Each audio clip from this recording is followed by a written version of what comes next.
Hello dear students, welcome to Ganesh Nursing Academy. So today I am going to discuss a very important topic, that is important MCQs discussion on anesthesia. See, this anesthesia is one of the important aspects in medical surgical nursing where we can get we can expect few questions from the anesthesia. So that is the reason why today I have taken an important session that is based on anesthesia. Okay, so let's discuss important MCQs on anesthesia.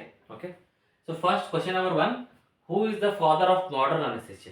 Okay, options are: option A, John Snow; option B, W.T.G. Morton; option C, Augustine Bayer; and option D is John Lundy. Okay, so first one is John. What is this? First one is John Snow. So this John Snow is he is the father of anesthesia. Okay, he is not a father of modern anesthesia. Here they asked modern anesthesia. So first of all, what is anesthesia? Okay, first we have to say what is anesthesia. Anesthesia is a state of, it is an artificially induced state of loss of consciousness. What is anesthesia? Anesthesia is a artificially induced state of loss of consciousness. Okay, where the anesthetist will make a patient loss of consciousness.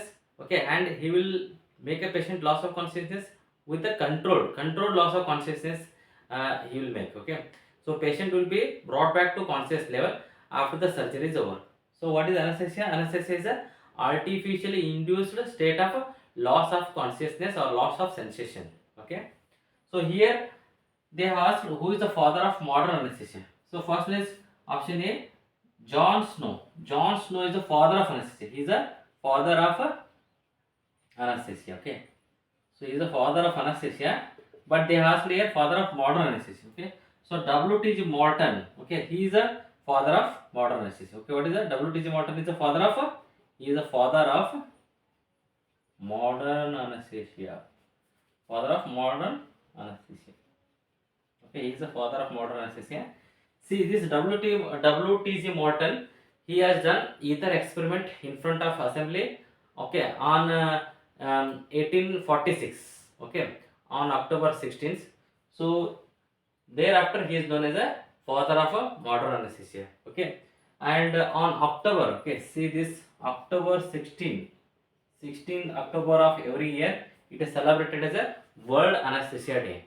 Okay, so on that day only this W.T.G. Morton has experimented his ether experiment, okay, in front of assembly, and he has successfully experimented that one. So from that day we will celebrate October 16th as a World Anesthesia Day. And who is the father of modern anesthesia? It is a W.T.G. Morton. Okay, and next one is Augustine Bayer. Augustine Bayer is the father of spinal anesthesia. He is the father of a spinal anesthesia. Father of spinal anesthesia. And next, what is John Lundy? John Lundy is he is the one who has introduced balanced anesthesia techniques. He has introduced balanced anesthesia technique.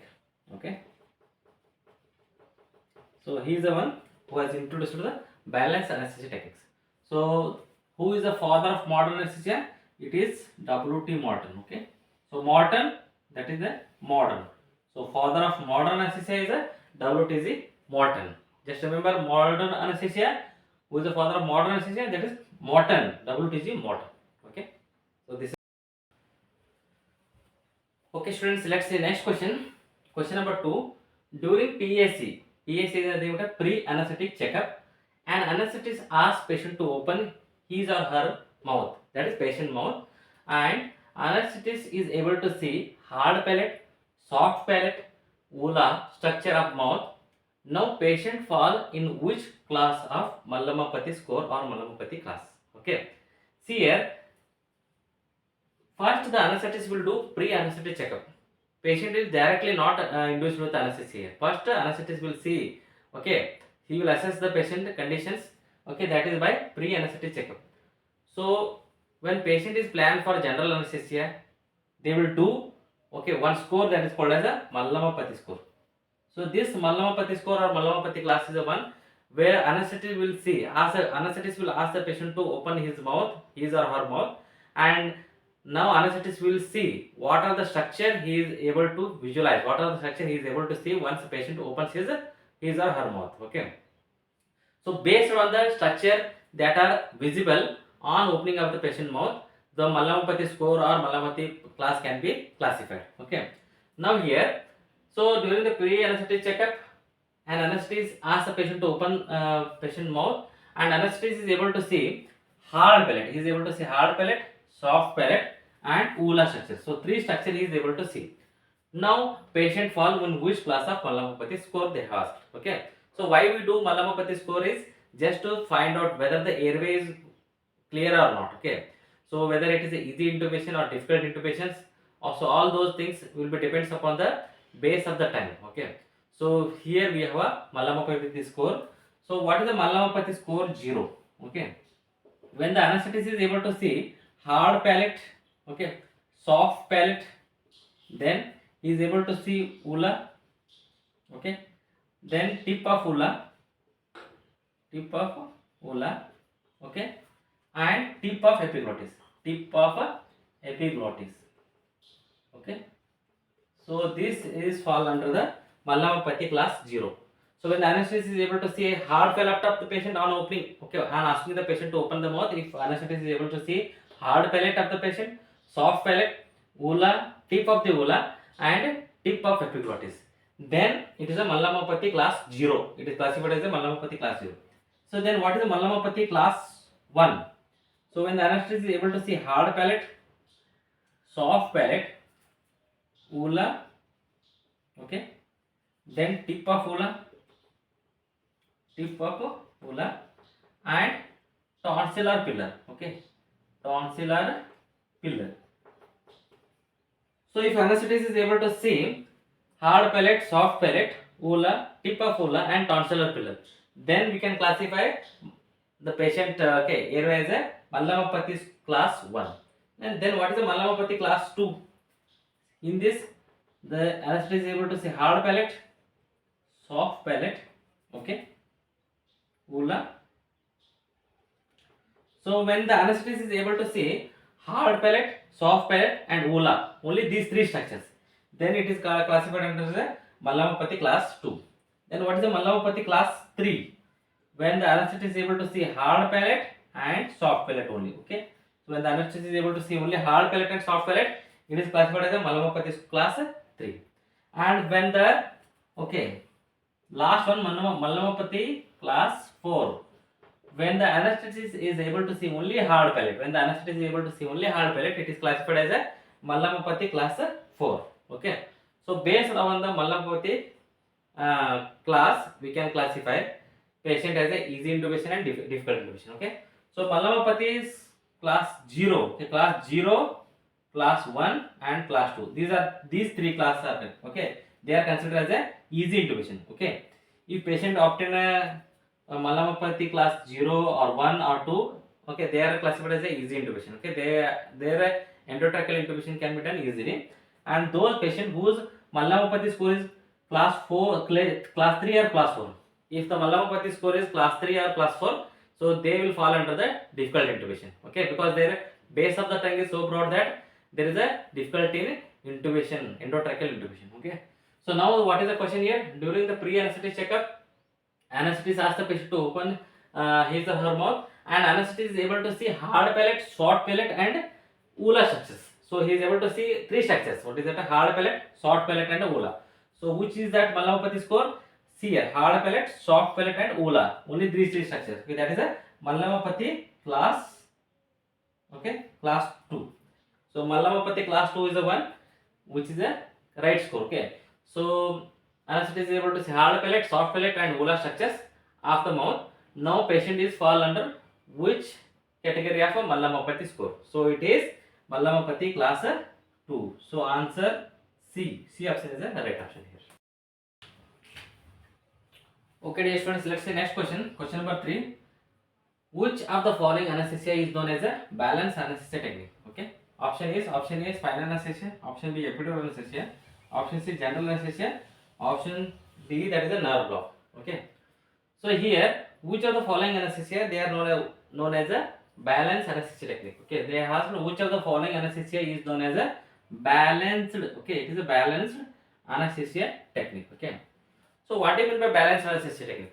Balanced anesthesia technique is a technique where combination of drugs are used to induce the anesthesia. Okay, there is not only one drug is induced, so there is a combination of drugs are used to induce the anesthesia. Okay, so in case of spinal anesthesia, when we use spinal anesthesia is given when we want to make a loss of sensation of a okay lower part of the body, that is below the level of umbilicus. Okay, when we want to do any surgery below the level of umbilicus, okay, and duration of surgery is less than 2 hours, okay, or 2 to 3 hours if it is finishes, then we use a spinal anesthesia. Okay, so spinal anesthesia we use it when there is a surgery below the level of umbilicus, which is going to finish within 2 to 3 hours. Okay, in that condition we use the spinal anesthesia. Epidural anesthesia, this is also we use in case of any surgery below the level of umbilicus, okay, which will be prolonged, which is which require more than 3 hours surgery. Okay, so in that condition we will use a epidural anesthesia. So this nerve block we will just block the nerve, okay, the particular part of the nerve, okay, for example arm, okay, so the this brachial plexus is blocked with anesthetic agents and made a loss of sensation. This is known as a nerve block. Okay, so this spinal anesthesia, epidural anesthesia, nerve block are a regional anesthesia, and general anesthesia is the one which is a complete loss of sensation, complete loss of consciousness and loss of sensation we make in a general anesthesia. Okay, so in order to make the patient complete loss of sensation and complete loss of consciousness, we use a general anesthesia, and here we use a combination of drug. We use a many combination of drug. Okay, so combination of drugs we use like a IV anesthesia, IV induction agents. We use a inhalation agents. Okay, inhalation agents we use, and muscle relaxants. Okay, muscle relaxants also we use. So to induce a patient general anesthesia, we use a combination of drugs. That is a IV induction agents, inhalation induction agents, muscle relaxants. So various anesthetic agents, analgesic agents, sedatives. Okay, all those pre-anesthetic medications we use. So that is the reason why general anesthesia is known as a balanced anesthesia technique. Okay, so this balanced anesthesia technique was introduced by Dr. Lundy. Okay, Dr. John Lundy was the one who is introduced this balanced anesthesia technique. Okay, let's see next question. Question number 4. How many phases are there in general anesthesia? Okay, option A 3 phases, option B 5 phases, option C 4 phases, option D is 6 phases. Okay, so already all of you know that general anesthesia means patient is completely made a loss of consciousness and there is a complete loss of a complete body sensation. Okay, so here we use a combination of drugs. Okay, IV induction agents we use, inhalation agents we use, muscle relaxants and various pre-medication we use. So combination of drugs are used in general anesthesia though. So that is the reason why general anesthesia is also called as a balanced anesthesia technique. Okay, and how many phases are there in general anesthesia? So option A 3 is wrong option here. Option B 5 is the wrong option. Option C is a 4 phases. It is the correct option here. Option D 6 phases are wrong here. Okay, so how many phases are there in general anesthesia? That is totally 4 phases are there. Okay, that is phase 1. Phase 1 is a pre-oxygenation phase. Pre-oxygenation. Okay, so here before the patient is induced with the general anesthesia, patient is given with a 100% oxygen for at least 3 to 5 minutes. So that is known as pre-oxygenation phase. That will be first phase. Okay, then phase 2. So in phase 2, it is an induction phase. Okay, it is a induction phase. So here patient is induced with the anesthesia. Here the patient is made a loss of consciousness and loss of sensation. Okay, so that is the induction phase. So here we use mainly IV induction agents, or sometimes we also use a inhalation induction agents to make the patient a loss of consciousness and loss of complete body sensation. That is known as the induction phase. Okay, so second phase is induction phase. Third phase, phase 3. Phase 3 is a maintenance phase. It is a maintenance phase. Okay, so in this maintenance phase, patient will be made remain in a state of unconsciousness and patient body is made remain in a loss of sensation status. Okay, so that is maintaining the patient in a general anesthesia until the surgery finishes. So that is a phase 3. Okay, and phase 4 is a phase 4. So phase 4 is a reversal phase. Okay, so reversal phase means patient is brought from loss of consciousness to the consciousness. Okay, patient is brought from loss of conscious status to the conscious state. Okay, so that is known as a reversal phase. Okay, dear students, let's see next question. Question number 5. Which of the following general anesthetic agents belongs to inhalants? Okay, that is which of the following is a inhalant anesthetic agents they asked. Okay, so option A thiopental sodium, option B ketamine, option C propofol, option D desflurane. Okay, see here, these general anesthetic agents are classified. Okay, general anesthetic agents. Okay, general anesthetic agents are classified into two types here mainly, that is IV induction agents, IV induction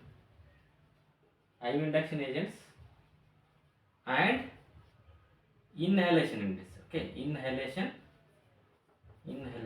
agents. Okay, so here what are the drugs which are comes under IV induction agents? IV induction means intravenous. Okay, these are the liquid form drugs which have to be injected into the vein to induce the anesthetic effect. Which are those IV induction agents here? That is propofol, thiopental sodium, then ketamine, etomidate. Okay, so these are the commonly used IV induction agents. Okay, that is propofol, thiopental sodium, ketamine, and etomidate. Okay, so these are the example for IV induction agents. Now, what are the example for inhalation agents? Okay, that is inhalation anesthetic agents. They are the desflurane, isoflurane,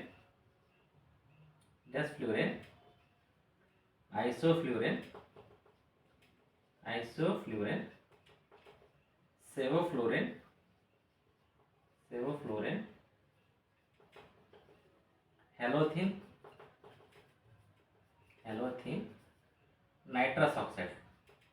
nitrous oxide. So these are the example for inhalation agents, inhalation anesthetic agents, that is desflurane, isoflurane, sevoflurane, halothine, and nitrous oxide.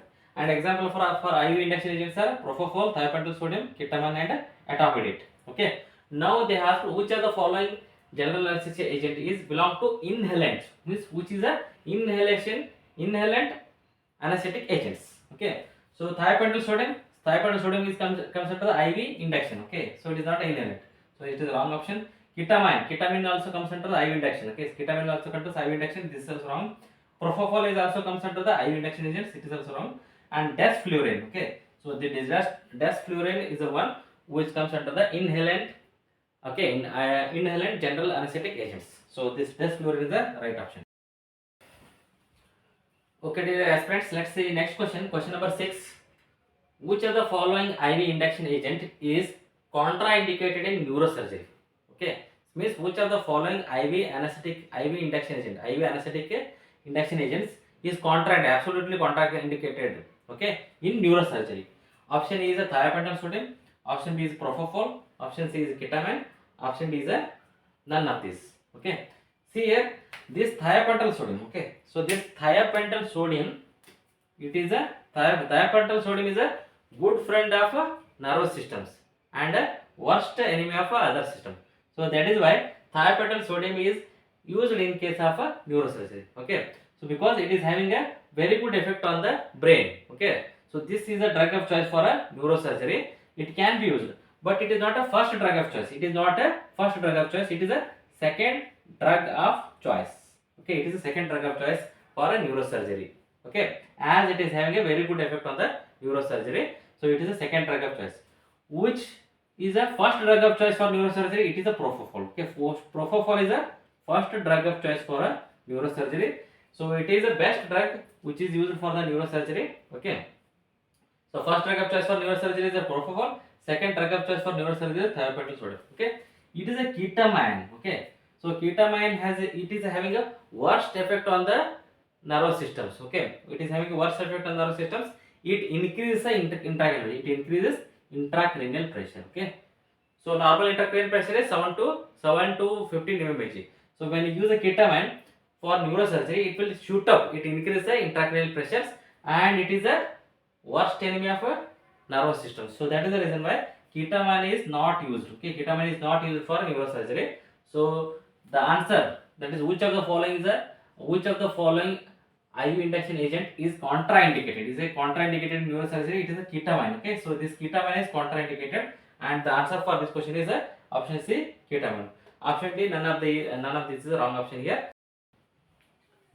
Okay, dear students, let's see next question. Question number 7. Which of the following IV induction agent is a drug of choice for heart disease or surgery? Okay, means which IV anesthetic agent, which IV induction, okay, which IV induction agent is used for when a patient is having heart disease or heart surgery? Okay, which is a best IV induction agent for heart disease or surgery?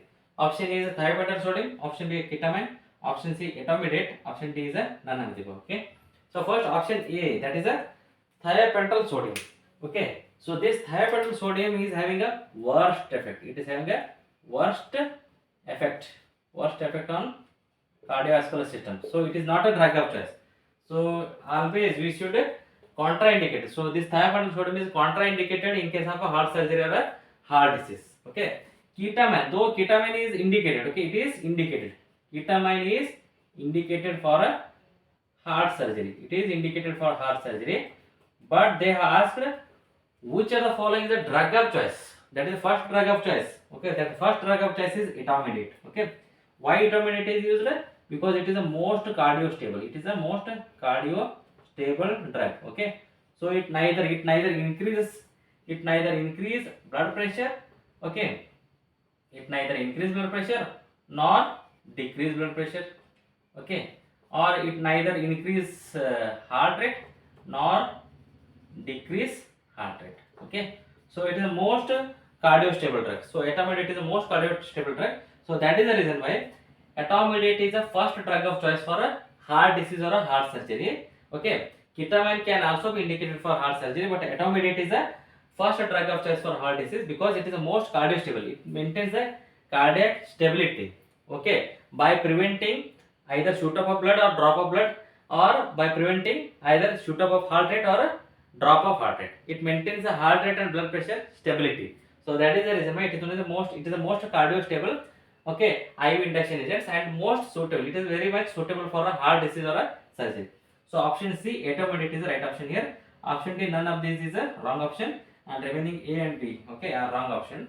It is because they have asked a drug of choice. So etomidate is a, because of it is the most cardio suitable, so it is a drug of choice for the heart disease or surgery.